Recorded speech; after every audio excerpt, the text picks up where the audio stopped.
Hello student, आज का जो हमारा टॉपिक रहेगा वह रहेगा फीडर थ्योरी के ऊपर डिपेंड करेगा। और फीडर थ्योरी में उसमें मशीन पर, जैसे इसके पहले वाले इसका पहले वाला जो अपना क्लास था उसमें ड्रिलिंग मशीन के बारे में हमने जानकारी ली थी और ड्रिलिंग मशीन के पार्ट्स के बारे में, ड्रिलिंग मशीन को किस प्रकार से ऑपरेट किया जाता है उसके बारे में हमने चर्चा की थी। परंतु आज का जो विषय रहेगा, आज का जो हमारा टॉपिक रहेगा वह ड्रिलिंग मशीन के ऊपर ही आधारित रहेगा, परंतु उसमें डिस्टेंस इतना रहेगा कि ड्रिलिंग मशीन के ऊपर जब हम कार्य कर रहे होते हैं तो ऐसी कंडीशन में कौन कौन सी सुरक्षा एवं सावधानियों को ध्यान में रखना पड़ता है। तो वही है आज का टॉपिक, सुरक्षा एवं सावधानी। मतलब ड्रिलिंग मशीन पर कार्य करते समय सुरक्षा एवं सावधानी के बारे में हमको आज जानकारी लेनी है। तो 8 बिंदु निकाल के लाया हूँ आपके लिए, जो इंपॉर्टेंस 8 पॉइंट थे वह लेकर आया हूँ। टाइटल के हिसाब से, टाइटल के अनुसार ड्रिलिंग मशीन पर कार्य करते समय सुरक्षा एवं सावधानियाँ। ठीक, इसके बारे में मैं बता दूं आपको कि ड्रिलिंग मशीन के ऊपर जब हम कार्य कर रहे होते हैं तो कौन कौन सी सुरक्षा एवं सावधानियों को ध्यान में रखना पड़ता है। सबसे पहला जो पॉइंट है वह है नंबर 1, ड्रिलिंग करते समय जॉब को कभी भी हाथ से नहीं पकड़ना चाहिए। मतलब जब हम ड्रिलिंग मशीन के ऊपर किसी जॉब के ऊपर या किसी लोहे के पार्ट्स के ऊपर ड्रिलिंग कर रहे होते हैं तो ऐसी कंडीशन में ड्रिलिंग करते समय जॉब जो होता है उसको हाथ से नहीं पकड़ना चाहिए, बल्कि क्या कर लेना चाहिए, उसको वर्किंग टेबल के ऊपर मजबूती से बांध देना चाहिए नट बोल्ट की सहायता से, या फिर जो मशीन वाइज होती है उस मशीन वाइज के ऊपर जॉब को मजबूती से क्लैम्प कर देना चाहिए, ताकि आपका जो ड्रिल हो वो सही हो। यदि जॉब को हम हाथ से पकड़ते हैं तो ऐसी कंडीशन में क्या हो जाएगा कि ड्रिल के साथ, मशीन के साथ में जॉब घूमने लग जाएगा और वो लोहे का जॉब होने की वजह से क्या करेगा, वो हमारे हाथों को नुकसान पहुंचाएगा। ठीक, आगे बढ़ते हैं। दूसरा पॉइंट, ड्रिल को देख ले कि उसकी धार एवं मोड़ धातु के अनुसार है या नहीं। मतलब ड्रिलिंग करते समय हमको दो अटैचमेंट की, दो इंस्ट्रूमेंट की आवश्यकता पड़ती है ना, दो डिवाइस की जरूरत पड़ती है। एक होती है ड्रिलिंग मशीन और दूसरा होता है ड्रिल बिट। तो मशीन का काम होता है ड्रिल को मजबूती से पकड़ के उसको घुमाने का, मशीन का काम होता है। और ड्रिल का काम क्या होता है कि ड्रिल बिट का वो क्या करता है, जॉब को घूमते हुए जॉब के अंदर सुराग बनाने का कार्य करता है। तो फिर से पॉइंट नंबर क्या बोलता है, सेकंड, ड्रिल को देख ले कि उसकी धार एवं कोण धातु के अनुसार है या नहीं। तो क्या होता है कि ड्रिल बिट का जो कटिंग पॉइंट होता है तो वो प्रत्येक धातु के अनुसार उसको अलग अलग एंगल पर बनाना पड़ता है। जैसे माइल्ड स्टील में अगर अपने को सुराग करना है तो उसके लिए उसका कटिंग एंगल अलग होता है। कास्ट आयरन में सुराग करना है तो उसके लिए उसका कटिंग एंगल अलग होता है। तांबे में सुराग करना है तो तांबे में सुराग करने के लिए उसका कटिंग एंगल अलग डिग्री पे ग्राइंड करना पड़ता है। तो उसी पर आधारित पॉइंट है, इसीलिए दिया गया है कि ड्रिल को देख ले कि उसकी धार एवं कोण धातु के अनुसार है या नहीं। तो जिस धातु में अपने को धार करनी है, जिस धातु में अपने को ड्रिल करना है, उस धातु के अनुसार ड्रिल का कटिंग एंगल सेट हुआ है या नहीं हुआ है, पहले ये चेक करना पड़ता है। तो साधारण वर्क करने के लिए ड्रिल का जो कटिंग एंगल होता है वो 118 डिग्री का बनाया जाता है, 118 डिग्री का रखा होता है। तीसरे नंबर का पॉइंट मैंने दिया है, ड्रिल चक में ड्रिल को मजबूती से बांधना चाहिए।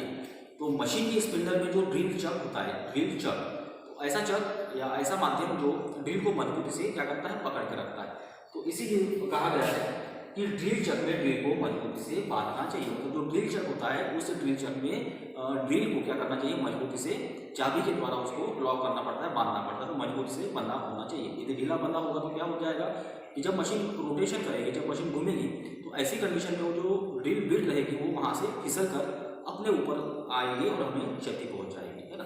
तो इसीलिए मजबूती से बांधना चाहिए ड्रिल बिट को ड्रिल चक के अंदर। उसके बाद चौथे नंबर का पॉइंट, अगर जॉब हिल या घूम जाए तो इसे कभी भी हाथ से नहीं रोकना चाहिए। ड्रिलिंग करते समय बाय द वे यदि जॉब क्लैंपिंग में ढीला हो जाता है या ड्रिल के साथ में घूमने लग जाता है तो ऐसी कंडीशन में हड़बड़ाहट में कभी भी घूमते हुए जॉब को हाथों से पकड़ने की कोशिश या हाथों से रोकने की कोशिश नहीं करनी चाहिए। यदि ऐसा करेंगे तो क्या हो जाएगा कि घूमता हुआ जो जॉब है वो हमारे हाथों को नुकसान पहुंचाएगा।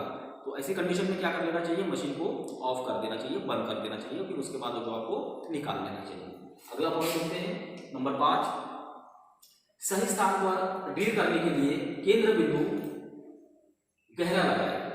मतलब जिस वस्तु के ऊपर हमको जिस वस्तु के हमको ड्रिल बना रहे होते हैं, जिस पार्ट्स के ऊपर हम ड्रिलिंग कर रहे हैं तो ऐसी कंडीशन में जिस जगह पर आपको ड्रिलिंग करना है तो उस जगह के ऊपर एक पंच का गहरा निशान लेना चाहिए, ताकि आप जिस जगह पर ड्रिल करना चाहते हो आपका ड्रिल होल या वो छिद्र उसी जगह पर हो। इसलिए क्या कर लेना पड़ता है कि जिस जगह पर आप लोगों को ड्रिल करना है वहाँ पे एक गहरा निशान पॉइंट से सेंटर पंच से एक गहरा पॉइंट मार देना चाहिए, और उस पॉइंट के ऊपर ड्रिल का जो कटिंग पॉइंट होता है वो आसानी से स्थिर बैठ जाता है, ड्रिल उसी जगह पर ड्रिलिंग करना स्टार्ट करता है। ठीक, आगे बढ़ते हैं।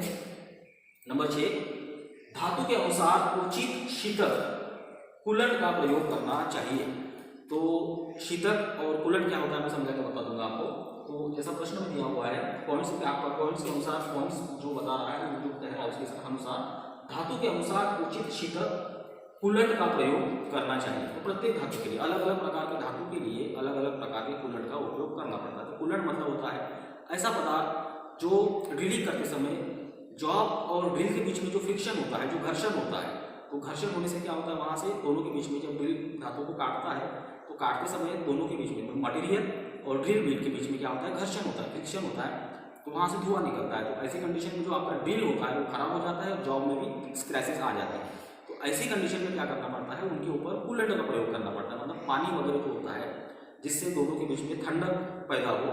तो पानी का वगैरह हम क्या करते हैं कूलेंट के रूप में उसके ऊपर शीतक मतलब ठंडा पानी का उपयोग करके उनको ठंडा रखते हैं। किसको, ड्रिल बिट और जॉब के बीच में जो घर्षण होता है, मतलब ड्रिल के ऊपर पानी डालना पड़ता है, तो उससे क्या होता है कि ड्रिल जो होता है बहुत जल्दी गर्म नहीं आता और ठंडा रहता है। उससे उसकी जो काटने की क्षमता है वो लंबे समय तक चलती रहती है।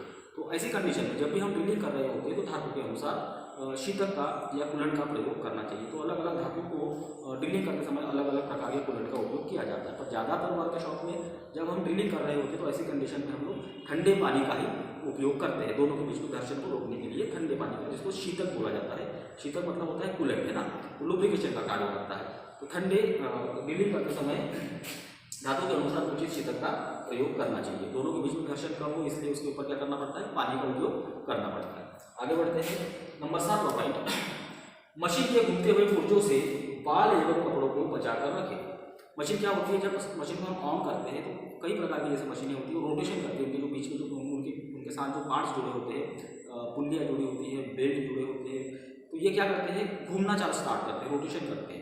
तो जब हम मतलब ऐसी कंडीशन में यदि हमारे जो कपड़े होते हैं वो ढीले कपड़े हैं या हमारे सर के बाल ज़्यादा बड़े हुए हैं, तो इस कंडीशन में क्या हो सकता है कि हमारे कपड़े बोलिए या बाल बोलिए उस मशीन के पार्ट्स के अंदर जाकर फंस सकते हैं और उससे बहुत बड़ी दुर्घटना हो सकती है। तो हमको यही सावधानी भी उसमें बरतनी चाहिए। मतलब मशीन पर कार्य करते समय कपड़े कैसे होने चाहिए, टाइट होने चाहिए, फुल आस्तीन वाले कपड़े नहीं होने चाहिए। यदि आपके शर्ट की या आपके जो कपड़े हैं उसकी अगर आस्तीन लंबी हो तो उसको फोल्ड करके छोटा कर देना चाहिए। सर के बाल यदि ज़्यादा बड़े हैं तो उसको भी नॉर्मल कटिंग में रखना चाहिए, ताकि अपने साथ किसी भी प्रकार की ऐसी दुर्घटना न हो। उसके बाद आगे बढ़ते हैं। अगला बिंदु नंबर 8, मशीन पर कार्य करते समय हाथों में घड़ी, कड़ा तथा अंगूठी वगैरह नहीं होनी चाहिए। जब भी हम किसी भी प्रकार की मशीन के ऊपर वर्क करते हैं, चाहे लेथ मशीन हो, ग्राइंडर मशीन हो, ड्रिलिंग मशीन हो, मिलिंग मशीन हो, शेपिंग मशीन हो, तो किसी भी प्रकार की मशीन हो, जब हम मशीन के ऊपर ऑपरेशन कर रहे होते हैं, कोई प्रैक्टिकल कर रहे होते हैं, कोई जॉब बना रहे होते हैं, तो ऐसी कंडीशन में हमारे हाथों में क्या कड़ी नहीं होनी चाहिए, हमारे हाथों में घड़ी नहीं होनी चाहिए, उंगलियों में क्या कहेंगे उसको अंगूठियाँ वगैरह नहीं होनी चाहिए। ये भी दुर्घटनाओं को मतलब न्योता देने वाले साधन माने जाते हैं ना। ये क्या हो सकता है कि ये जो कड़े होते हैं ये स्पिंडल में या ड्रिल में या जो घड़ियाँ होती हैं तो वो भी इसमें फंस सकती है और उससे बहुत बड़ा हादसा या एक्सीडेंट हो सकता है। तो आज का जो हमारा टॉपिक था वह था ड्रिलिंग मशीन पर कार्य करते समय सुरक्षा एवं सावधानियाँ। तो ये सुरक्षा एवं सावधानी से मैंने आपके लिए 8 पॉइंट्स निकाल के लाया हूँ। आज के लिए बस इतना ही, तब तक के लिए धन्यवाद।